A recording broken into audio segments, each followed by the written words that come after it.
L'association d'aide à l'emploi fête ses 30 ans. Basée à Aigrefeuille, elle a installé des antennes à Surgères, La Jarrie et Angoulins. À l'occasion de ces portes ouvertes, nous sommes allés à la rencontre d'Isabelle Nicolas, la directrice. Avec ses 10 salariés permanents, elle trouve du travail à plus de 200 personnes par an. L'association d'aide à l'emploi, c'est une association intermédiaire qui propose à des personnes qui sont en recherche d'emploi une mission qui peut être occasionnelle ou ponctuelle en attendant un autre emploi. Lorsque vous vous présentez à Aigrefeuille ou sur les autres antennes, on va faire une préinscription et on va vous proposer un entretien avec un accompagnateur socio-professionnel qui va faire un bilan social et professionnel de votre situation et qui va vérifier que vous êtes bien en adéquation avec ce que nous pouvons vous proposer. Puisque nous ne sommes pas une agence intérim, nous n'avons pas les mêmes dispositions légales. Nous sommes une association qui va essayer de mettre en adéquation un profil, des compétences, un besoin d'une personne avec une offre d'insertion que nous, on va chercher sur le territoire.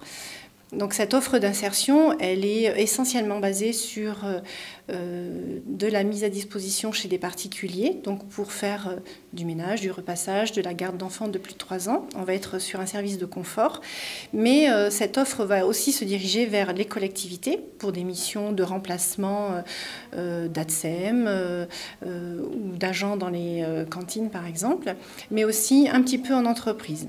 Donc voilà, on va essayer de brosser votre profil, si je peux dire, pour savoir ce qui vous conviendrait le mieux et essayer de vous proposer du travail dans ce cadre. Côté employeur, nous avons à peu près, pour l'année 2017 par exemple, 600 donneurs d'ordre. Alors on ne va pas dire employeur, parce que l'employeur c'est nous, puisque nous allons faire le contrat de travail au demandeur d'emploi qui devient salarié, et nous allons faire un contrat de mise à disposition à un donneur d'ordre.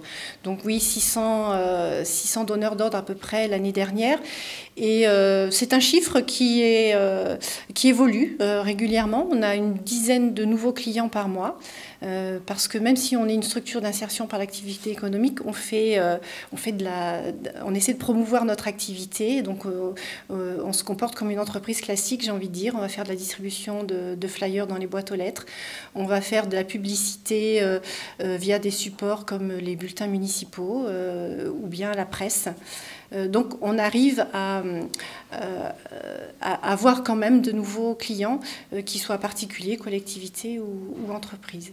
Les missions que l'on propose, elles sont occasionnelles et ponctuelles parce que le cheminement de la personne, quand elle va aller en mission, va se faire entre les missions et un accompagnement socio-professionnel. Et c'est là que se dégage, je pense, toute la force de l'association d'aide à l'emploi parce que on va prendre en compte le projet professionnel de la personne et on va essayer de lui proposer une solution en parallèle de ses missions pour qu'elle puisse sortir de la structure. Alors c'est plus ou moins long parce qu'il y a des personnes qui vont rebondir tout de suite et puis l'offre d'insertion sur le territoire va être favorable par rapport à son projet. Mais on va avoir aussi des personnes qui vont rester un petit peu plus longtemps et pour lesquelles on va travailler davantage parce que c'est nécessaire dans le cadre de leur parcours. Nous avons essentiellement des femmes. Si on fait le bilan, nous sommes à 80% de femmes et 20% d'hommes. Mais je pense aussi que c'est lié à notre offre d'insertion qui est essentiellement axée vers le particulier, le service de confort, ménage, repassage, qui est fortement connoté être un emploi féminin, en fait. Qui dit association dit conseil d'administration, un conseil très actif selon Bernard Chavanon, le vice-président.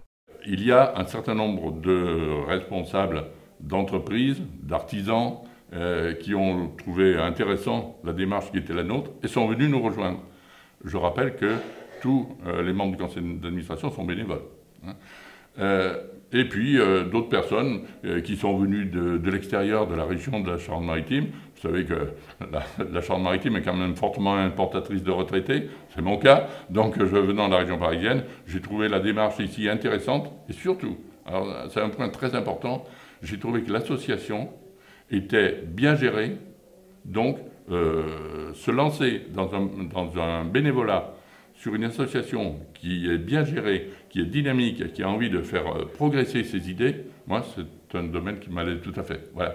Donc il y a également des gens du monde agricole, nous sommes dans une région rurale, donc vous avez des retraités du monde agricole qui sont très intéressants dans le conseil d'administration parce qu'ils ont la vie pratico-pratique du terrain que nous, venant d'extérieur ou ayant des responsabilités, on a peut-être un peu perdu de vue.